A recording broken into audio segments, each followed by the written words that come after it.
In my seminars the last few years, I have covered what I have found to be those few simple basic principles that can make major changes in life and lifestyle. One of those subjects that gets the most comment is diseases of attitude. And out of that subject, worry and how to kick the worry habit have caused the most questions. So in this brief visit with you, let me give you my best look at worry, how to recognize it and define it, and what to do about it. And hopefully, these ideas will give you a good chance for confidence over worry. First of all, worry might well be killer number one. And if it is not the number one physical killer, although doctors tell us worriers die sooner than non-worriers, and we have all heard the expression, worry yourself to death, at least it is the number one killer of dreams and achievement, of energy and vitality and lifestyle. I know the damage and effect of this killer, worry, firsthand. I will spare you the details, but over a period of some 3 years, I let worry get out of hand. As I've mentioned before, I became a super worrier. I was good at it. The combination of small and big worries about my circumstances, what people thought of me, my finances, my abilities, the future, my progress, all led to a complete physical collapse, a stay in the hospital, emotional, mental, and physical exhaustion, and a deep despair I couldn't shake. A sad picture for a young man who should have been well on his way to carving out his share of opportunity. I am happy to tell you that good fortune came my way, and as many of you may be aware, I met a man, Mr. Earl Schoaf, with his ideas and inspiration and the help of a very close friend. I worked my way past the minefields of worry and disaster and out into the clear air of mental sunshine. And if I did it, anybody can do it. I'm not saying it's easy. It took me almost a full year to kick the worry habit. It took practice and much effort, but it was well worth it. Remember, don't ask for the task to be easy, just ask for it to be worth it. Don't wish it was easier, wish you were better. Don't ask for less challenge, ask for more skills. Don't ask for less problems, ask for more wisdom. It's the challenge that makes the experience. And life and its color and meaning and adventure for you is this collection of experiences. To wish them away is to wish your life away. So let's get to worry and what it is and what it does, how to define it, and what to do about it. And let's do it with eager, high hope that it won't be long until you will be free of the worry habit and on your way to the life and lifestyle that you want. First of all, let's define worry. There are many ways we could describe it. Worry is fear painting pictures in your mind. And if you watch that mental movie too long, you get a false picture of how things really are. Worry is a mental broadcasting station, and more often than not, it is false or at least distorted propaganda. Worry has that sneaky way of stopping short of giving you all the facts. Worry is often the trickery of mentally filtered facts on the negative side and the bold declaration that these are all the facts. Worry has the mental audacity to suggest that the elevator only runs one way, down. Many times worry is a 5-alarm bell for a wastebasket fire. And worry is a depletion of constructive emotion. It's wasted mental energy. It's like letting the starter run the battery down when the car won't start. And worry is most often a lack of all the facts, a lack of full understanding, a lack of total information, and an unpreparedness of ability, knowledge, talent, courage, faith, and all the other virtues. That should give us a better definition of worry, and remember, left unchecked, it can become like a mad dog loose in the house. And the sorrow and pain and regret is too large a price to pay not to do something about it, and to do it now.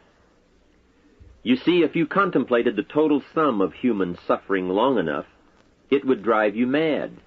You must understand how life is. Human suffering, man's inhumanity to man, war, disease, poverty. But it must be in what I call its rightful ratio of your mental and emotional time. So much for what worry is. The next question is, what can I do about it? What is the first step? My best advice on this is to first recognize worry for what it is, admit what it does, and then decide you now want to be free.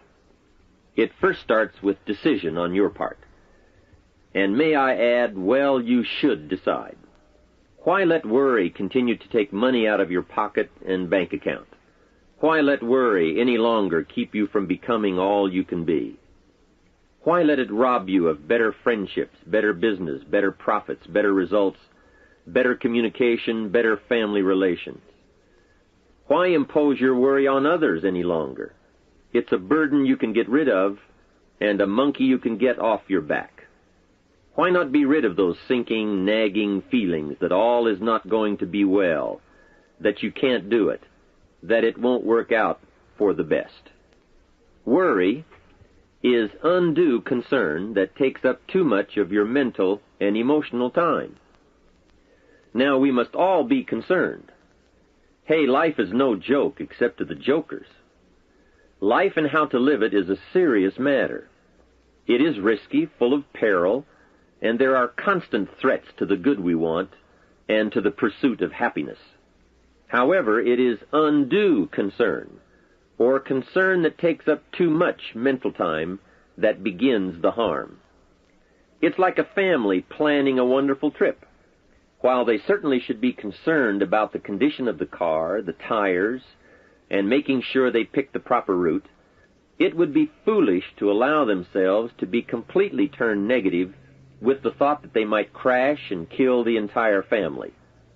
If that were the case, even if they went, the entire trip would be turned into one nightmare of fear with the specter of chaos looming around every curve, rather than enjoying the wonderful trip they had planned for themselves and their family. A lot of people do that with their entire life. So, start to make these declarations. And if you mean it, they will start you on your way to confidence and adventure, free of the worry habit. Say first, I've had it with worry. I'm tired of being beaten down and hassled with all those negative mental pictures. I refuse to be tricked by false facts. I'm really not that weak. Never again do I want those sick feelings inside, those mental false alarms. I'm tired of the drain on my resources. I'm tired of the embarrassment of the lack of confidence.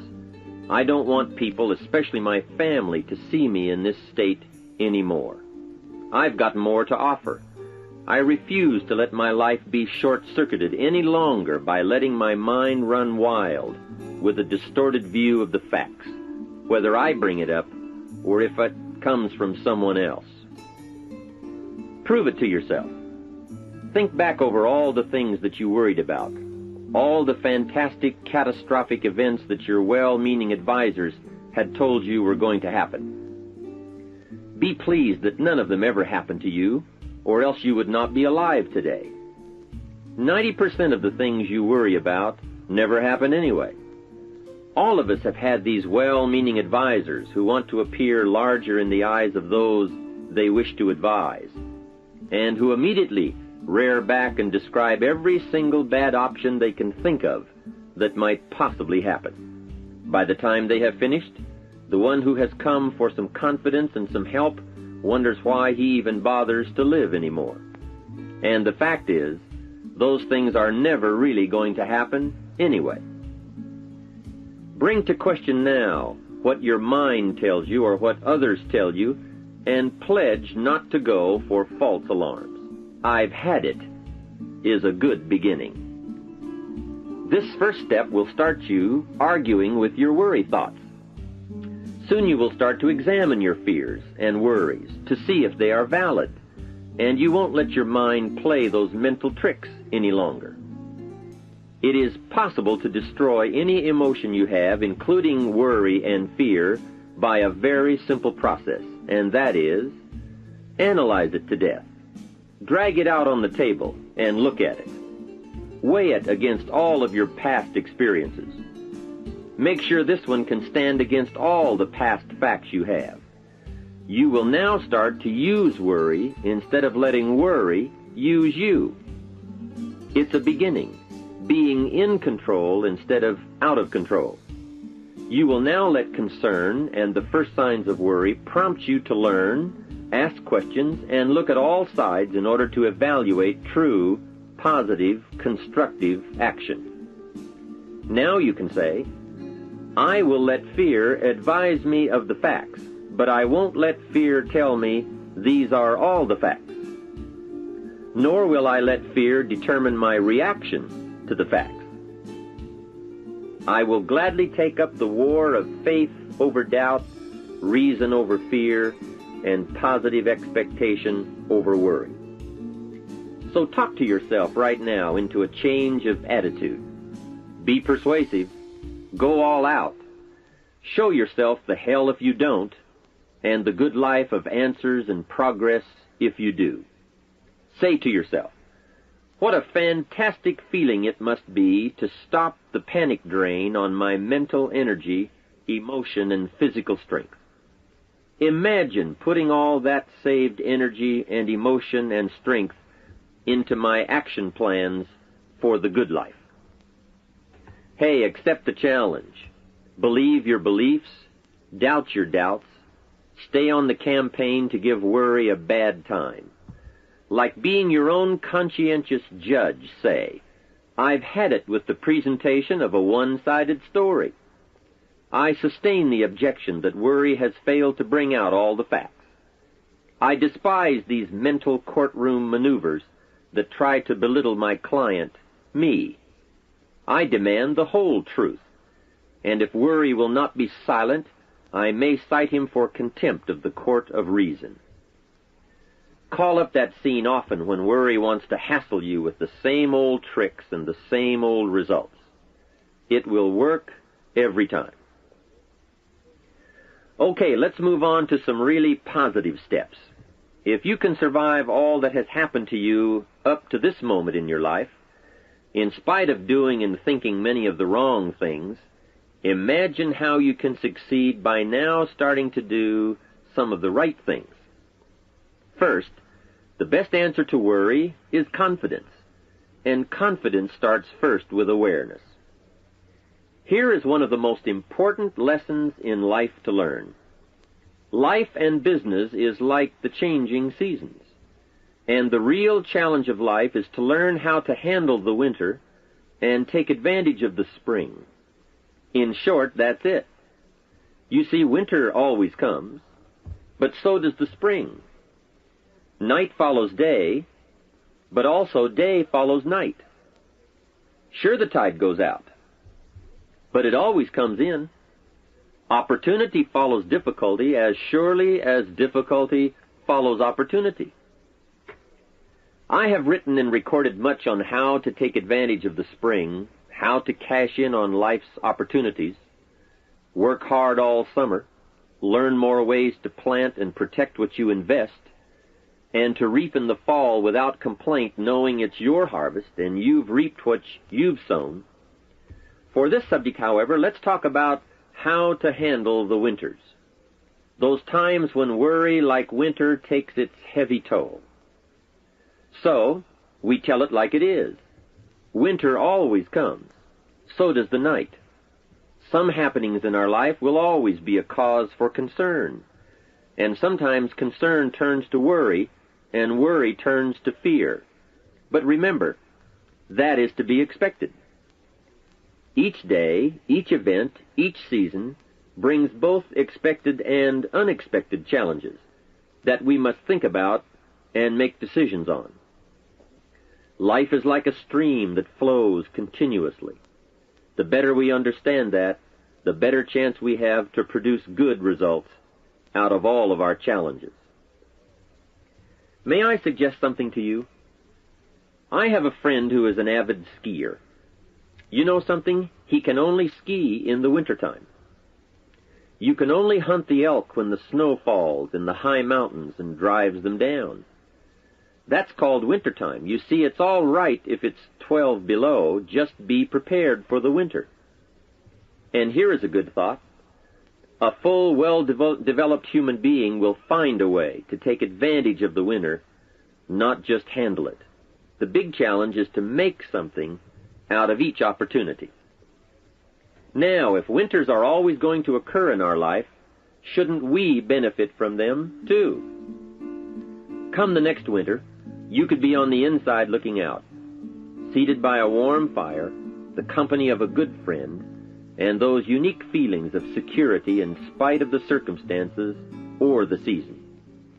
Begin to know now that the night will pass, and as you learn to grow and progress, you will better understand how to handle every night and better live every day. Here's some of the best advice I have on worry. First, don't be afraid to face the facts of life. It is not negative to understand that the winters always come. Don't be faked out. Don't clip the word impossible out of the dictionary. Sure, the Bible says all things are possible, but I don't really understand all that means. My daughters ask me, have you ever tried putting toothpaste back in the tube? Don't say I don't want to hear the problem. I don't want to see the difficulty. Don't show me the weeds. Don't say anything negative. Only see the positive. That's foolish. There is a thin line between positive thinking and kidding yourself. And remember, there's also a thin line between faith and folly. Here is the key. Humans have the unique ability to see it as it is, and they also have the ability to see it better than it is. One is called fact, the other is called faith. Faith you develop, facts you acquire. The facts you acquire are essential. It's like belief. You constantly must find facts to support your belief. Faith says, I will move mountains. It doesn't say, I will move mountains if someone gives me a bulldozer. I'll move a mountain if they will build me a road up there, if the weather's nice, if they give me a shovel. Faith just says, I will move mountains. Faith doesn't ask for a result to prove its existence. Faith is because it is. And remember, people die for faith. And some people give up everything they own, their life, for faith. Many years ago, over in Vietnam, a Buddhist monk did a very clever thing. He did the ultimate in political dissent. He burned himself to death. That toppled the government. That was faith. Totality begets totality. Here is a good prayer. Help me to see it as it is, and help me to see it better than it is, and then inspire me to act. Facts and faith and action. What a combination for personal progress. And action puts fear to flight. An Old Testament phrase says, watch the ants, you sluggard. Consider their ways and be wise. Not a bad suggestion. The study of ants. What do they do in the summer to prepare for the winter? That's a lesson in life and survival. Happiness, wealth, peace, security, success, safety, friendship, reward, results, and all human achievement comes from a growing ability to understand and handle the changing seasons. And so we come right back to the theme of our entire enterprise, self-development. Learn to work harder on yourself than anything else. The key to all success in economics or mental health is self-development. It will all change for the better when you change for the better. It's what you become that really counts. And you are the only variable. So a good statement is, you can't be all positive. You can't be all confident. You can't be all faith. But confidence and faith and courage and inspiration can dominate worry and fear. Physical and emotional forces are always at work, and something will win and conquer. Make sure you give yourself the best chance to get mental and emotional domination over all of your challenges. And here is one of the master keys to the good life: developing the intelligence and accepting the challenge of putting all of your emotional experience into their rightful ratio. Beginning this progress can bring about the most dramatic changes. You see, disappointment is like winter. It always comes. It is foolish to say, don't be disappointed. But you must learn to discipline your disappointment. If it dominates 51% of your time, you're in trouble. Continued heavy disappointment is like 12 months of winter, and 12 months of winter leaves very little alive. Use the guidelines of seasons to adjust to all the meaningful things that happen to you. So concern, fear, and disappointment, like many human emotions, serve a useful purpose as long as they are kept in their rightful ratio. Left unattended, the weeds take over. Disappointment rules. Worry breaks loose. Fear gets the upper hand, and doubt moves in. But managed, worked, given human action with will and knowledge and purpose, and gardens overcome weeds. Faith overcomes doubt, and confidence pushes worry into a small place.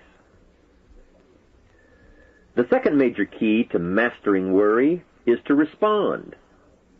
Build up inside of you that heavy desire to be free, to get on with building your life and lifestyle. Too much is waiting to delay. Take a new look at your opportunities. Figure out new ways to seize them immediately and make them work for you. And here is a key. Bring a new dedication that you will master yourself with enough discipline to be more than qualified to do the present job and prepare yourself for the next move up. Expose yourself to every stimulation possible that will put all this in perspective.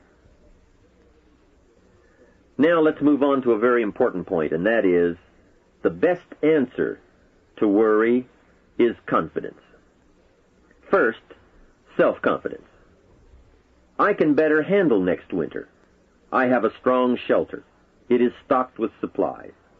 I now know how to take advantage of the spring. I'm going to plant better crops and bigger crops. I can last through the summer.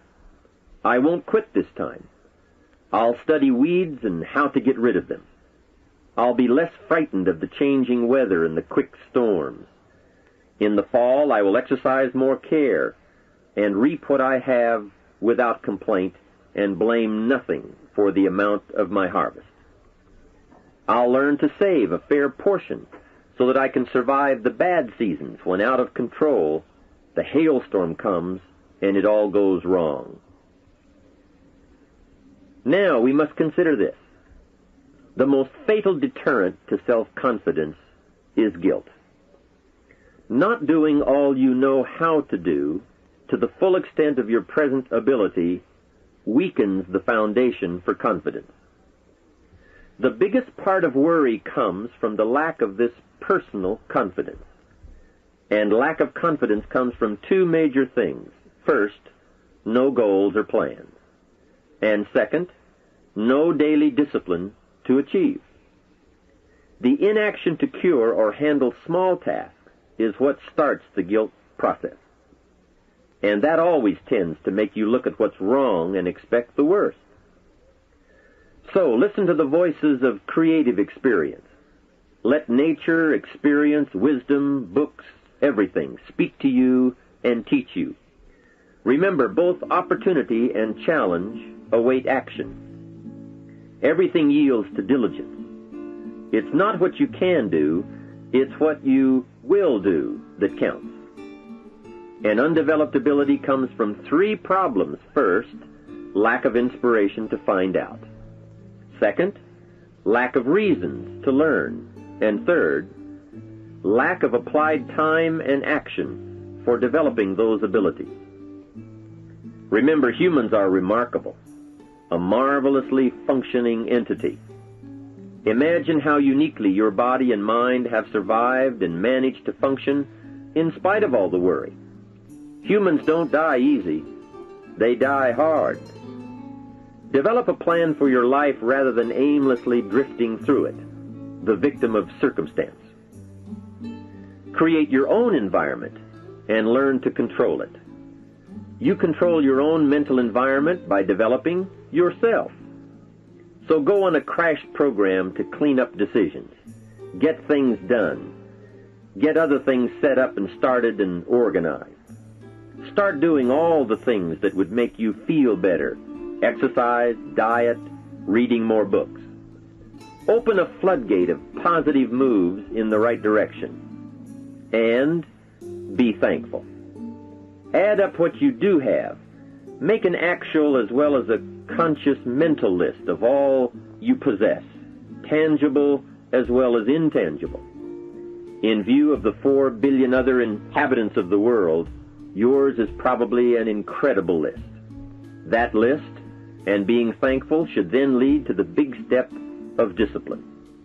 The discipline to sit up and listen, the discipline to pay attention, the discipline to give people and kids the gift of your attention, the discipline to be alert, take care of yourself, rest, eat properly, the discipline to talk well and practice good manners. Courtesy is contagious. Take one day and see what a variety of positive steps you can take and projects you can take on. At the end of the day, go over it. Write out the positive steps, the progress on projects, the rest, the exercise, the meals, the hobbies, calls, records, conversations, and letters.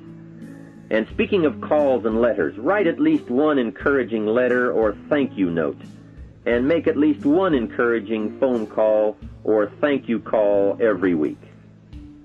Then have a friend help you, as one helped me, to get all the facts and prepare for action. From such a friendship, the greatest gift you can draw is the truth. To one of my dearest friends I said just the other day, as my friend, do me the one best thing you can do for me, and that is, tell me the truth. From there I can grow. I can start making wise decisions. We all admire poise, confidence, awareness, courtesy, good manners, courage, health, kindness, attention, beauty, speech, expression, and unhurried intensity, and talent at work. This can be your life. Say with me today, today I will draw on all I've learned and practiced, from curiosity to confidence, and I will utilize it all to meet the experiences and challenges that may come my way or that I may seek out. And if all I know and do does not meet or match some unforeseen challenge or experience, I will keep careful notes and take them to my private conference table and try to figure them out and learn and grow. Mixed in my curiosity is thanks that I'm alive and able to see and feel and learn and handle and enjoy being human and being alive, and having been given a chance to turn challenge into experience. How great to have a mind to expand and a soul to nourish, to have hands that can feel, a heart that can experience, a mind that can inquire and learn, a soul that can soar, a body that can respond, to know love, sadness, hope, disappointment, accomplishment, failure, thrills, terror, appreciation, bafflement, wonder, awe, frustration, misery, confidence, courage, contentment, impatience, expectation, apprehension, fulfillment, music, sound, pictures, art, beauty, and harmony. To have all this happen to one is one thing. To know it is all happening is much more. I wish for you that you might develop a growing awareness of the world around you and your possibilities in it. Develop a sense of history and destiny, and be grateful for the opportunity that you have to participate in that grand endeavor. To sum it all up, first understand what worry is. You now know that it can be beneficial and destructive, depending on your awareness. Next, resolve to be free of the habit. That job is up to you, to work on yourself, to get the right attitude. Next, start the daily action of first cleaning up all your current situations. Remember, little achievements lead to confidence that conquers guilt. Then buy up every challenge to reach your goals. You can now handle it, the winter, the spring, the harvest. Bring a new zeal to every problem, to every fear, to every opportunity. The inspiration from it all, and the immediate and future progress that will someday give you a view from the top of your goals, your adventure, and your achievements. In conclusion, let me give you one piece of poetry that sums up what a life of adventure should be like, and how you should feel. You are now a seasoned warrior. You bear the scars of honorable battle. And here is where you stand today. The familiar words of William Henley, "Out of the darkness that covers me, black as the pit from pole to pole, I thank whatever gods may be for my unconquerable soul. In the fell clutch of circumstance I have not winced nor cried aloud. Under the bludgeonings of chance my head is bloody but unbowed. It matters not how strait the gate, nor charged to punishments the scroll. I am the captain of my fate, I am the master of my soul." From all of my staff, and from myself, personally, I want to thank you for listening. Let's do something remarkable. To receive more information on Jim Rohn's speaking schedule and products, please visit his website at www.jimrohn.com, where you can also subscribe to receive free the weekly Jim Rohn Easy newsletter. Or you can call Jim's office at 800-929-0434. In the Dallas-Fort Worth area, please call 817-442-5407. All mail should be directed to Jim Rohn International, 2835 Exchange Boulevard, Suite 200, South Lake, Texas, 76092. Thanks again for listening, and make it your best year ever. Here's to your success.